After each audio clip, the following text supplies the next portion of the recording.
All women are different, but they are all women. This video is androcentric from a men's point of view and is presented as opinion, commentary, and debate. Expressing opinions is not violence. These are ideas to challenge, question, and argue in public, because classical liberalism relies on the First Amendment for its dialectic. If you are a feminist, then consider this. If patriarchy truly existed as claimed, feminism could not. And if all men are trash and women are equal to men, then what are we to conclude? Women will die for their children. Men will die for their wives and children, and God chose to die for all mankind. Authority rolls up with responsibility. If this framing of facts offends you, click off to a cute cat video. Proceeding further will expose you to gamma bias and criticism directed at ideas, claims, institutions, not at any individual's virtue or dignity. Our method follows the 7 liberal arts, the Trivium, grammar, logic, rhetoric, and the Quadrivium, arithmetic, geometry, music, and astronomy, and the transcendentals, the good, true, and beautiful. If this framework is not for you, feel free to exit now. It's no disgrace. Women are wonderful. God bless America. Men are great. Feminismus delendus est. Chaos hates clarity. The Iron Remedy, written by Conrad Riker. Available now, links in description. The West is dying because men are trained to lick the boot that kicks them. How gynocentrism, the lie of female innocence, and the cult of feminist victimhood are slaughtering Western civilization, and the red pill, antidote no one dares speak. I was once told by a woman, eyes wide with sanctimony, that men are just more violent. I looked her dead in the face and said, then why does the CDC report that women initiate intimate partner violence at equal or higher rates than men? Her jaw dropped. Not because she cared about truth, she didn't, but because I had shattered the spell. That moment wasn't about statistics. It was about sovereignty. You see, the lie is not just in the data they hide, but in the grammar of the lie. The way language itself has been weaponized to make male suffering sound like a crime and female cruelty like a cry for help. You've been told that women and children first is chivalry. It's not. It's sacrificial cannibalism dressed up as virtue. On the Titanic, 76% of men died. 76%. Meanwhile, women were saved at double the rate, and today we're told this proves their fragility, not our disposability. Think about that. You die twice as often, and the culture brands you as the oppressor. That's not logic. That's possession, a spiritual hijacking of your mind by a gynocentric cult that demands your silence, your labor, your life, and then mocks you for complaining. I've read Schopenhauer in freezing garrets, Nietzsche in prison libraries, and Marcus Aurelius in the back of a pickup truck after losing my job, fired because I refused to call a man she in a board meeting. I've seen men reduced to husks by divorce courts that award custody to mothers 87% of the time, even when she's an addict, even when he's the primary caregiver. I've met men who've been arrested for commenting on a woman's photo online, while actual female rapists walk free because the system sees men as the default predator and women as eternal victims. And don't get me started on abortion. 92 million abortions in the US since Roe v. Wade, 1 every 17 seconds, and we're supposed to believe women are nurturing? They abort male fetuses at higher rates. Science proves it. And then lecture us about toxic masculinity. The hypocrisy is not incidental, it is structural. It is the foundation of the new religion, femininity as divinity, manhood as sin, and the penalty for dissent, excommunication, unemployment, and social death. But I say enough. This book is not a self-help manual. It's a counterinsurgency, a red pill so deep it scrapes the bone of truth. We're going to dissect the meta-narratives, expose the empathy fraud, rebuild the male psyche from the ruins, and we're going to do it with logic so sharp it cuts through 50 years of cultural Marxism like a Spartan spear through Athenian silk. You're not broken, you're occupied. And the rebellion starts now, the Babylonian captivity of the male mind. Man is born free, and everywhere he is in chains. Rousseau, a man who fathered 5 children and abandoned them all to orphanages while lecturing on the sanctity of family. The irony is thicker than the moral fiber of a modern university diversity officer. I bring this up not to dunk on Rousseau, though God, it's tempting, but to illustrate how deeply the lie is woven. That men are disposable scaffolding for female emotion, that our lives are currency in the emotional economy, and that our suffering must be invisible, noble, and silent. Consider the Titanic. You've heard the myth, women and children first, noble, chivalrous, civilized, but the data? Let's not discuss it, let's annihilate the myth with it. According to sociologists Bruno Frey and Christina Krebs, survival rates on the Titanic show that 76% of women survived, 56% of children, and a paltry 20% of men. 20%. That's not chivalry. That's a male massacre ritualized as virtue. And yet, no one mourns the men. No one calls it mass male sacrifice. Instead, Hollywood weeps over Kate Winslet's trembling lip, and we're all supposed to believe that drowning quietly in the North Atlantic was some kind of honor. Honor? It was mass psychological conditioning. Die beautifully, die silently, die for her. Let's move from the frozen graves of 1912 to the frozen soul of modern family court. I once met a man in a men's support group who had built his entire life around his children, coached their soccer teams, packed their lunches, woke up at 5 a.m. to drive them to swim practice. His wife? A serial adulteress who once texted her lover during his father's funeral. Yet when he filed for divorce, the court awarded her full custody. Why? Because she's a woman, the presumption that women are natural caregivers, a biological fairy tale with less evidence than the existence of unicorns in the Canadian Rockies. The truth? A 2011 CDC study, yes, the CDC, found that women initiate intimate partner violence at equal or higher rates than men. But try telling that to a cop who handcuffs a man for defending himself while his wife scratches his eyes out and screams abuse. The system doesn't just ignore male victims, it criminalizes them. It's not justice. It's gynocentric theater, starring men as the villain, even when they're bleeding. And what of the cultural priesthood that sanctifies this madness? Turn on Grey's Anatomy or This Is Us, the modern gospels of emotionalism, and witness the dogma. Men are emotionally stunted, broken, in need of female salvation. Women, they're complex, deep, traumatized, therefore justified. Their chaos is poetic, his anger is pathological. Her cheating, a cry for help, his boundary. Toxic masculinity. The double standard isn't just unfair, it's theological. It assumes women operate under a different moral code, a divine exemption from consequences. I call this gyno-narcissism, the belief deeply internalized by women and the culture, that female flaws are not flaws at all, but expressions of depth, passion, authenticity. Meanwhile, men are expected to be stoic, reliable, silent until they're not, at which point they're labeled unstable, dangerous, or problematic. It's a trap with no exit. Speak up, you're aggressive. Stay quiet, you're emotionally unavailable. The only winning move is not to play, but the game was rigged before you were born. This is the Babylonian captivity of the male mind, a soft tyranny where emotion is currency, and women are the central bankers. They issue debt in the form of guilt, default on promises, and then accuse men of being bad with feelings. Emotional manipulation isn't seen as a flaw. It's feminine genius, passive aggression. She's sensitive, weaponized vulnerability. She's in pain. But when a man sheds a tear, he's weak. When he's angry, he's dangerous. The culture doesn't just reward female emotional dominance, it worships it and men. We're conditioned to apologize for our existence, to shrink, to serve, to die quietly, like those men on the Titanic, freezing in the dark, holding on to the myth that their death meant something. The remedy? Apathia.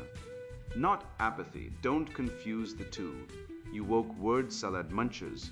Apathia, the stoic ideal of emotional mastery. Not repression, not suppression. Mastery. Like a knight polishing his armor, you train your soul to resist the corrosion of manipulation. How? I journal daily using the Trivium. Grammar, what exactly did she say? You never listen. Logic, is that true? Did I interrupt, or did she monologue for 45 minutes about her coworker's nail polish? Rhetoric, Is this an appeal to guilt? Is she framing me as the villain to avoid accountability? This isn't paranoia, it's diagnosis. You wouldn't let a dentist drill your teeth without anesthesia.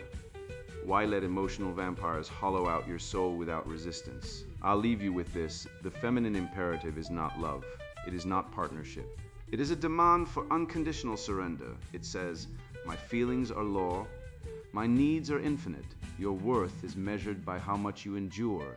And if you resist, you're toxic. You're problematic. You're part of the problem. But the real problem is the lie itself. The Babylonian illusion that men must sacrifice everything, including their dignity. For the altar of female fragility, break the spell, master your mind, reclaim your soul. The iron remedy isn't soft, it's forged in fire, cooled in truth, and wielded without apology. Let me tell you something I learned the hard way. After years of silence, rage, and wasted youth chasing women who wouldn't look at me twice. The lie isn't that I wasn't good enough. The lie is that they were ever worthy of the altar we built for them. I used to think it was my fault. Maybe I wasn't rich enough, tall enough, smooth enough. But then I saw the data, I read the studies, I scrolled through the forums where thousands of men whisper the same truth in the dark. We're not broken, they are, and the system. It's not broken either. It's working exactly as designed by feminists, bureaucrats, and beta-upgraded priests of emotional Marxism who've turned male aspiration into a crime against the goddess of feelings. That's when it hit me. This isn't about sex. It's about sovereignty. It's about whether a man is allowed to want, to strive, to exist without being pathologized for refusing to kneel. The lie of the end of history and the rebirth of male striving. 78% of men in South Korea are now classified as involuntarily celibate, officially branded as incels, not because they're hideous or violent, but because the top 20% of women monopolize 80% of sexual attention, leaving the rest of us to rot in the emotional landfill of hypergamy. You heard that right.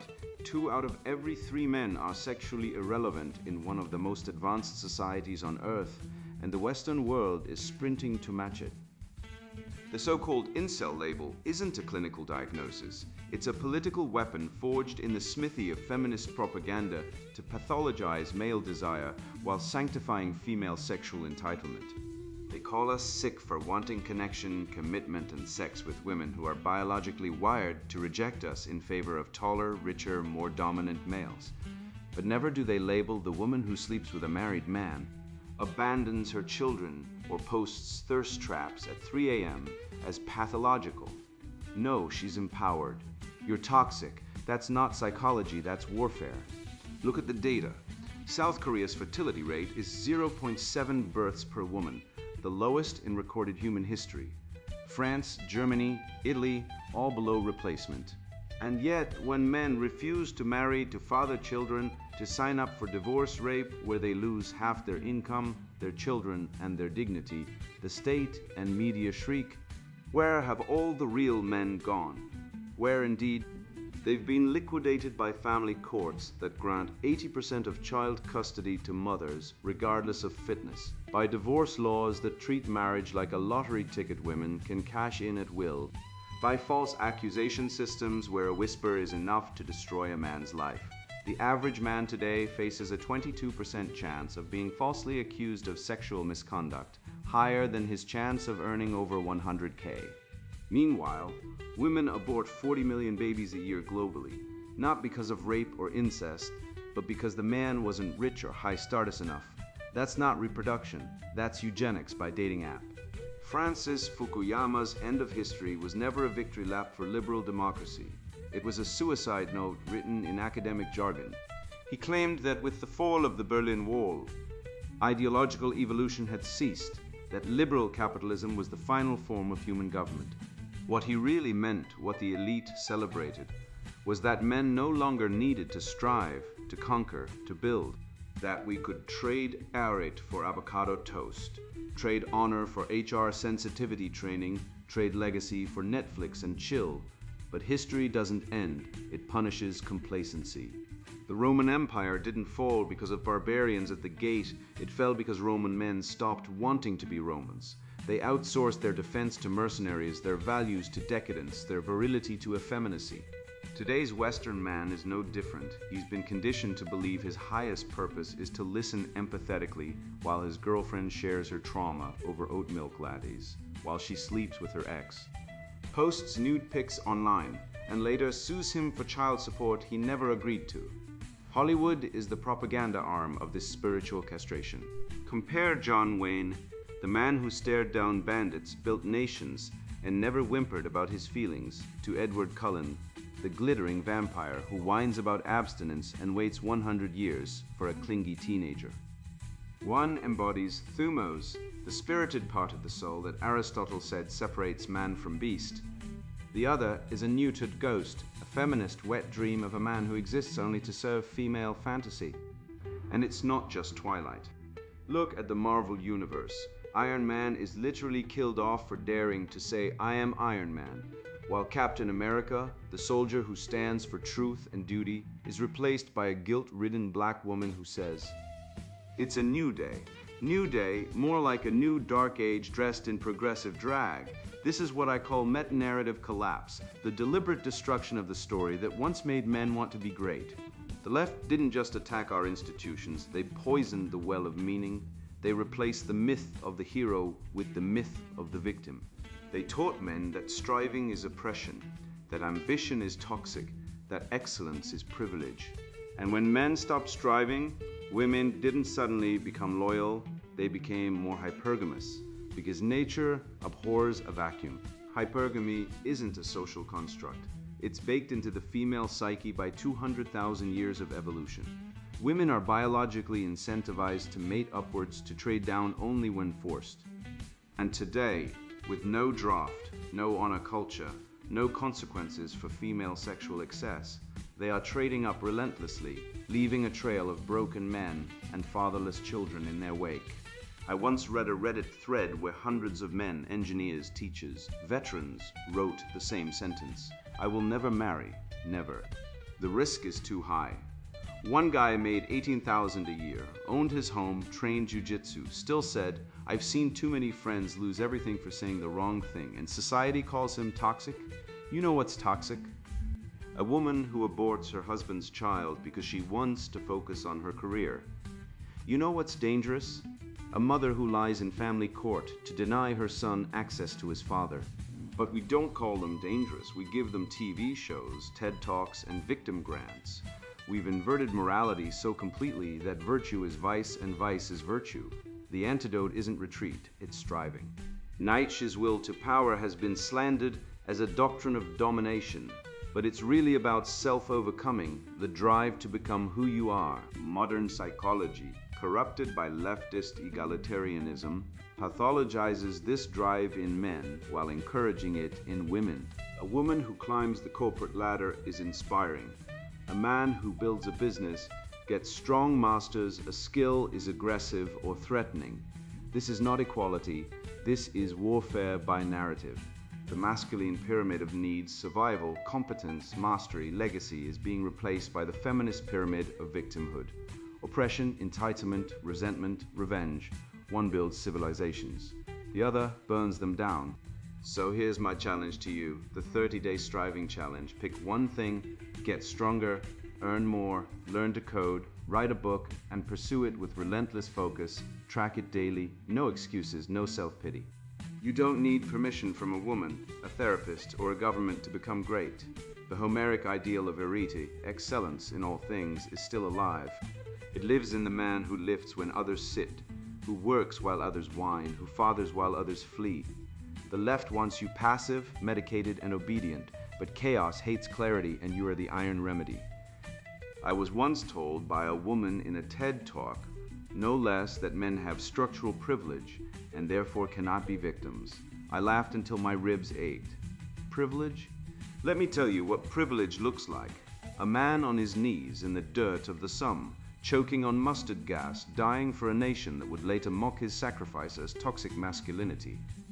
Privilege is being laughed at when your wife slaps you, but crucified if you so much as raise your voice.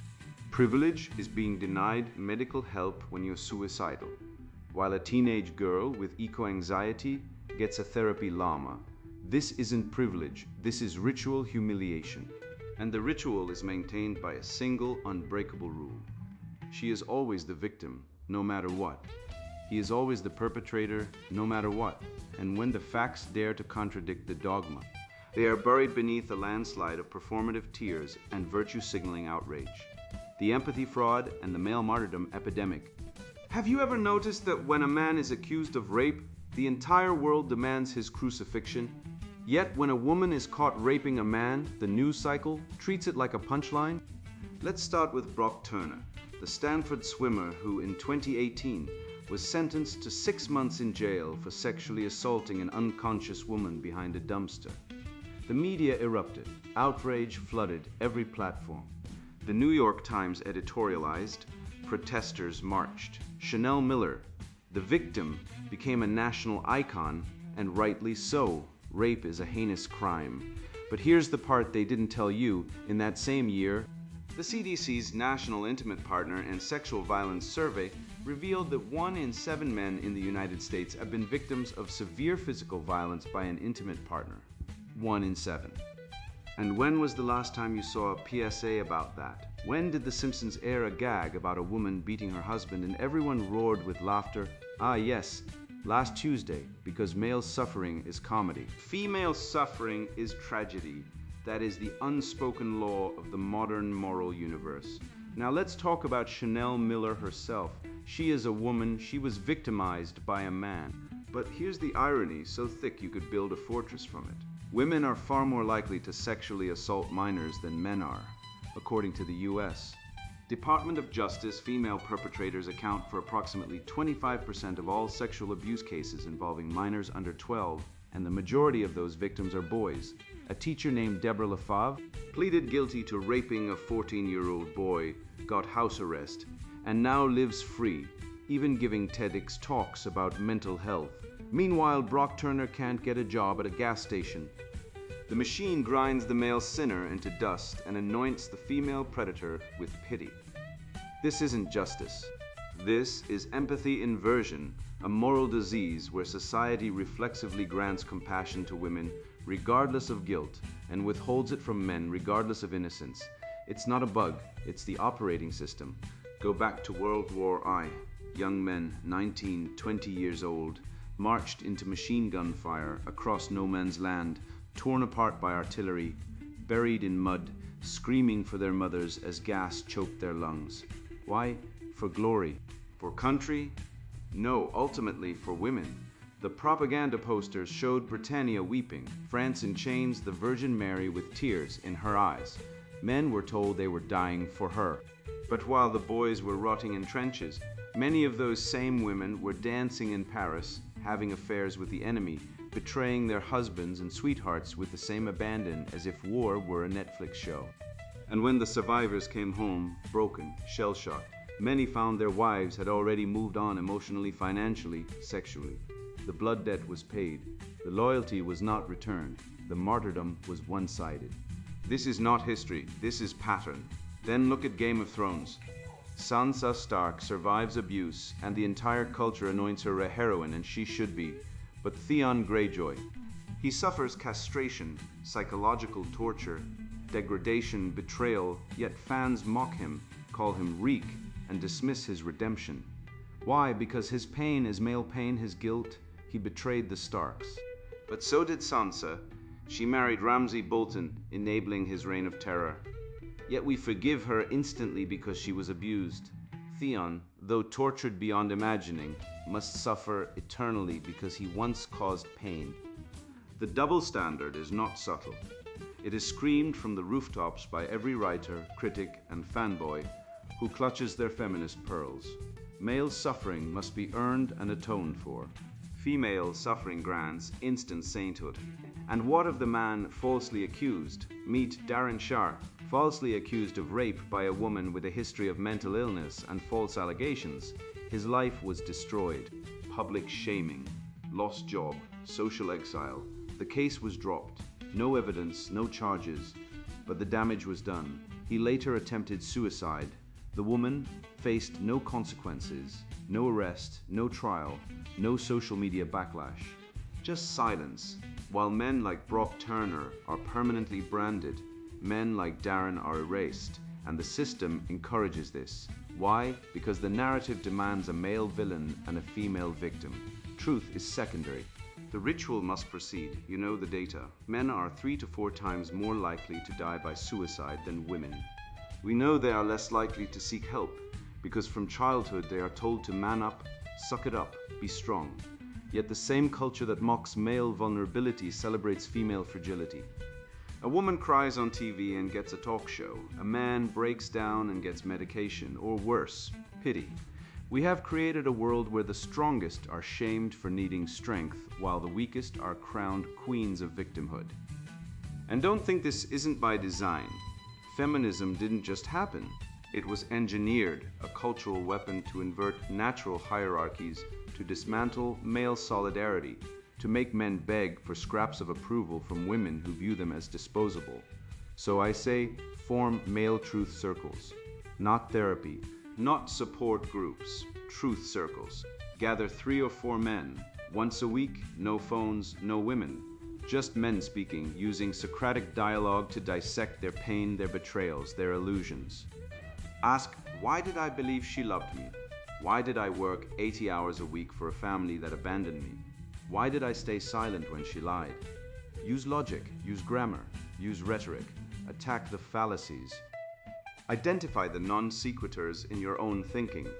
This is not self-help, this is self-liberation. This is how you break the spell. Because the remedy is not empathy, the remedy is justice. Empathy without justice is sentimental corruption, like giving a murderer a hug and calling it healing. We do not need more feelings. We need truth. We need clarity. We need men to stop martyring themselves for women who would not spit on them if they were on fire. The transcendental triad, the good, the true, the beautiful, is not found in sacrifice without reciprocity. It is found in right order, in moral symmetry, in desert. You earn honor by acting honorably. You earn love by being worthy of it, not by groveling, not by dying. The iron remedy is this. Men must stop being martyrs and start being men. I saw it in my brother's eyes the day he lost his kids, the quiet death of a man who believed the rules still applied. He followed the script. Work hard, stay loyal, keep quiet, provide. But the script was rigged by a system that no longer honors Chia, only exploits it. And that's when I realized the war isn't against women, or even the courts. It's against the idea of manhood itself, systematically dismantled so men would forget their nature, abandon their will, and submit to a feminized lie that calls weakness progress. This isn't just injustice, it's spiritual castration. And if we don't reclaim what's been stolen, we won't just die at 25, we'll be forgotten by 30.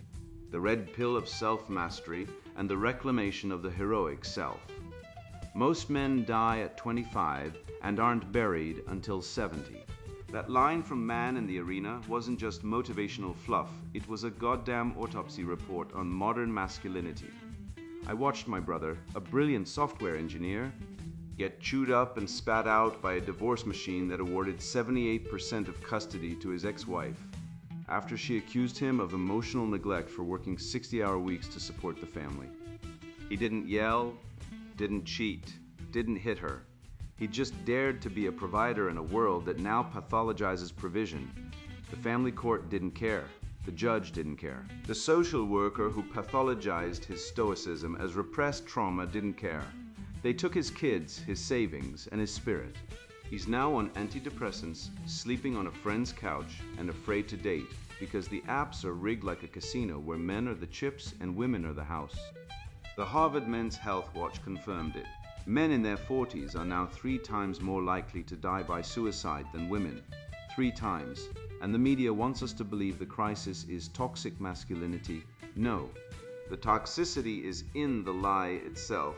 The lie that men are the problem, when we are the victims of a female choice market engineered by feminist legal theory and Marxist family courts. I remember when Jordan Peterson walked onto the stage in Toronto, gaunt but unbroken after being doxxed, deplatformed, and demonized by feminists for refusing to use preferred pronouns. He didn't back down. He didn't apologize. He told men to clean their rooms, to take responsibility, to confront the dragon of chaos within, and the feminist machine went berserk because he offered truth in a world built on lies. His crime, he reminded men they are not slaves to female whims, that dignity comes from duty, not desire. The Guardian called him dangerous. The BBC called him a hate figure. But 20 million young men watched his lectures, not because he was slick or sexy, but because he spoke like Socrates in a world of sophists, like a man who'd stared into the abyss and refused to blink.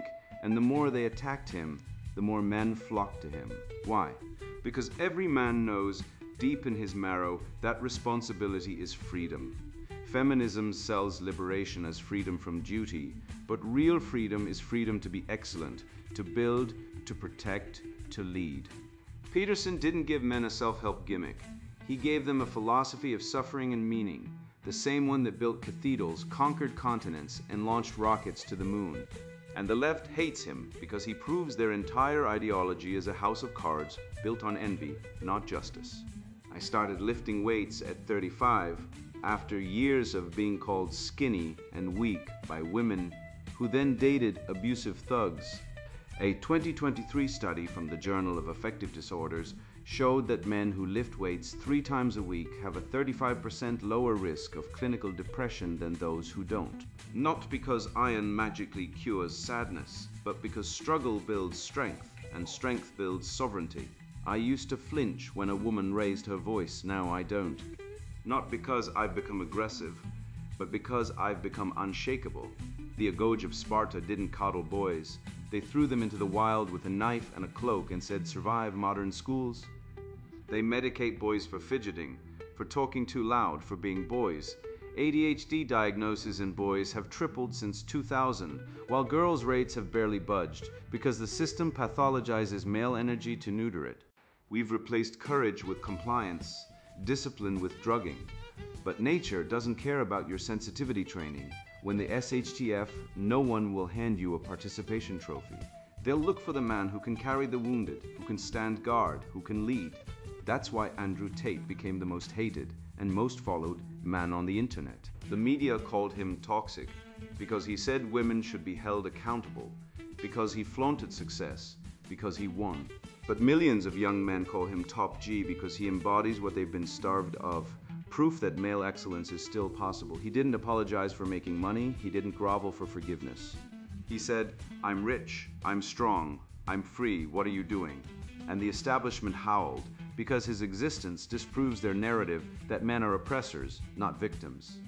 Let's run the numbers. 80% of divorces are initiated by women.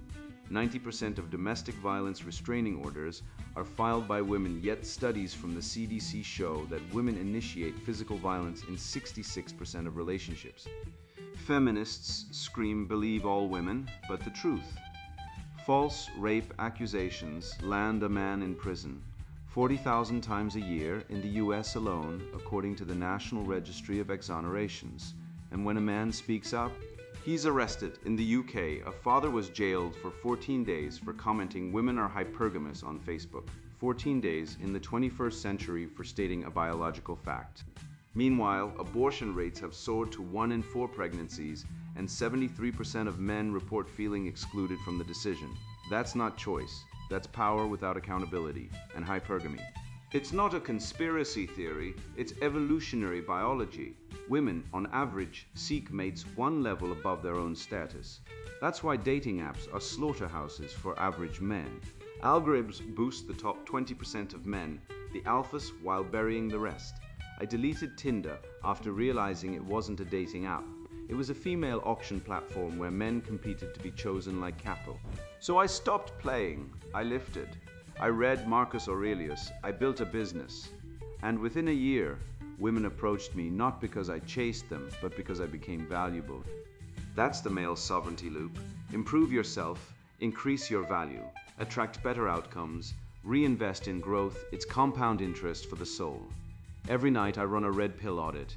Did I grow today? Did I speak truth? Did I resist weakness?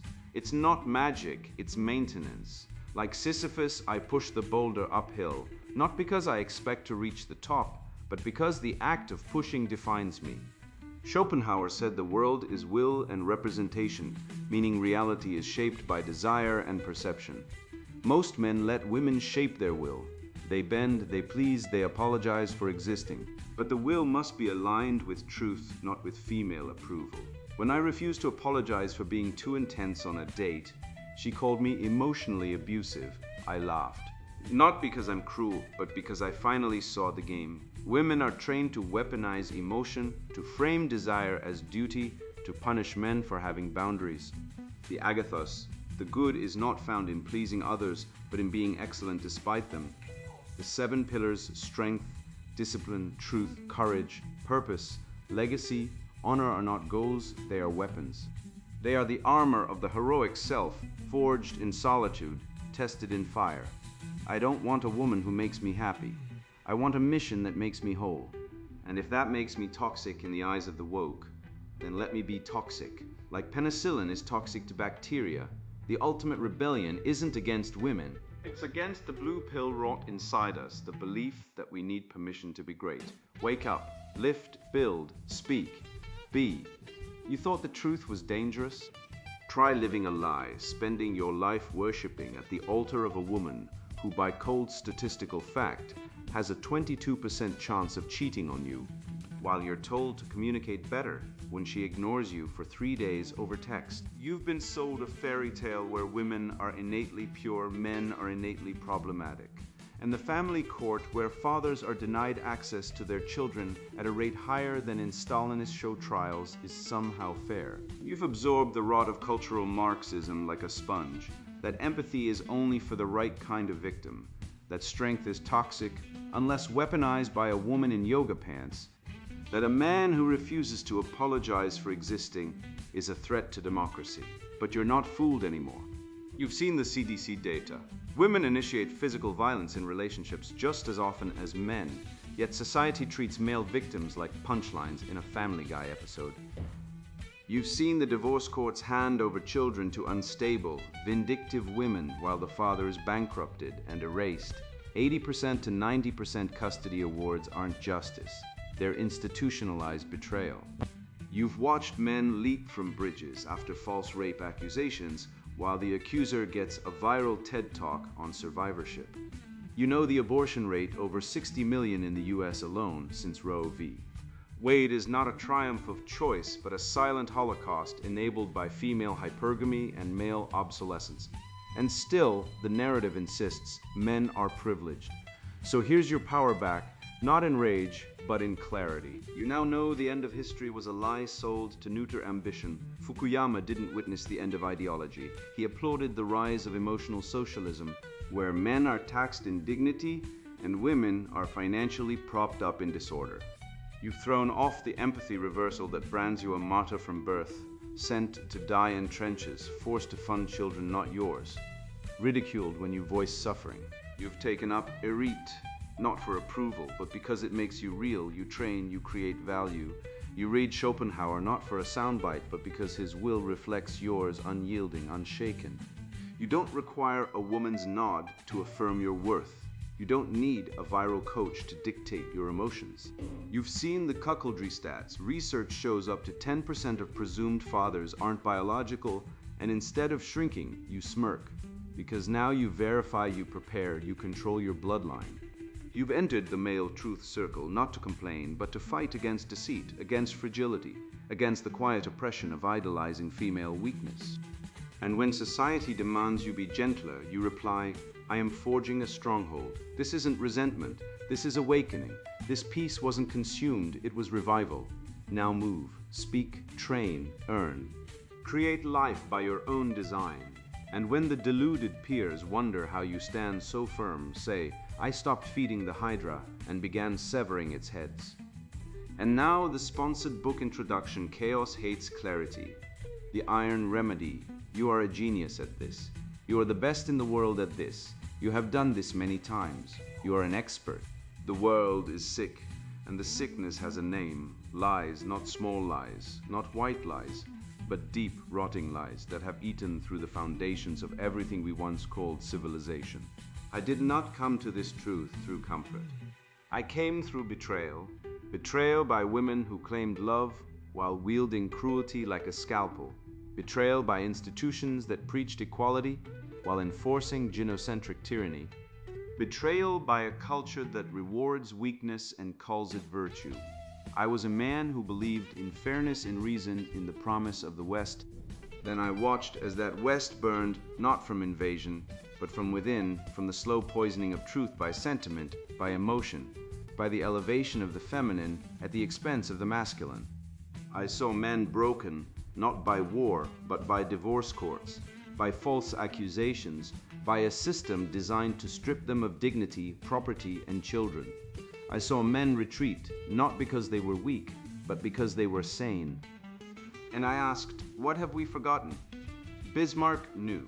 He did not appeal to feelings. He did not beg for peace. He forged Germany in blood and iron because he understood that power is not granted, it is taken, held, and defended. He crushed parasites, the moral cowards, the ideological freeloaders, not with rage, but with logic so sharp it cut through illusion. This book recovers what Bismarck knew and what the modern world has erased, that civilization is not built by consensus, but by will. That truth is not democratic, that nature does not care about your feelings. I will show you how the Trivium grammar, logic, rhetoric is not a dead academic relic, but a weapon. A weapon to dismantle propaganda, to expose the frauds, to see the world without the fog of feminist mysticism and leftist guilt manipulation. You will learn how language has been weaponized against you, how words like equality and compassion have been hijacked to justify the destruction of duty, honor, and courage. This book is not for everyone. If you are a woman who believes your emotions are truth, close this now. If you are a man who whines about toxic masculinity while sucking on the tit of state dependency, put it down. If you are an academic parasite feeding on grievance, a bureaucrat enforcing ideological compliance, or a feminist who thinks victimhood is power, then this book is poison to you and you should flee. It is written for men who have had enough. Men who have been lied to, cheated, abandoned, and gaslit. Men who want to think clearly again. Men who want to reclaim their minds, their strength, their sovereignty. You will learn why female manipulation is not conspiracy theory, but evolutionary reality documented, observable, and historically decisive. You will see how the myth of progress is a lie used to erase the past and erase men. You will understand how the collapse of the father has led directly to the collapse of the nation. I do not offer hope, I offer truth.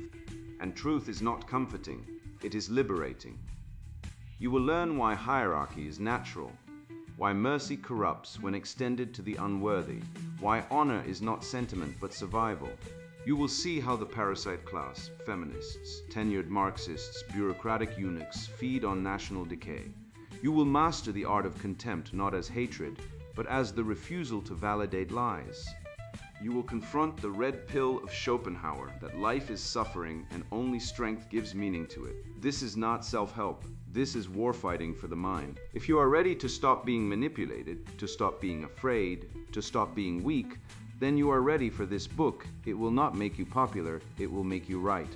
And in a world drowning in delusion, being right is the most dangerous and necessary act a man can commit. Chaos hates clarity. The Iron Remedy, written by Conrad Riker. Buy now. Links in description.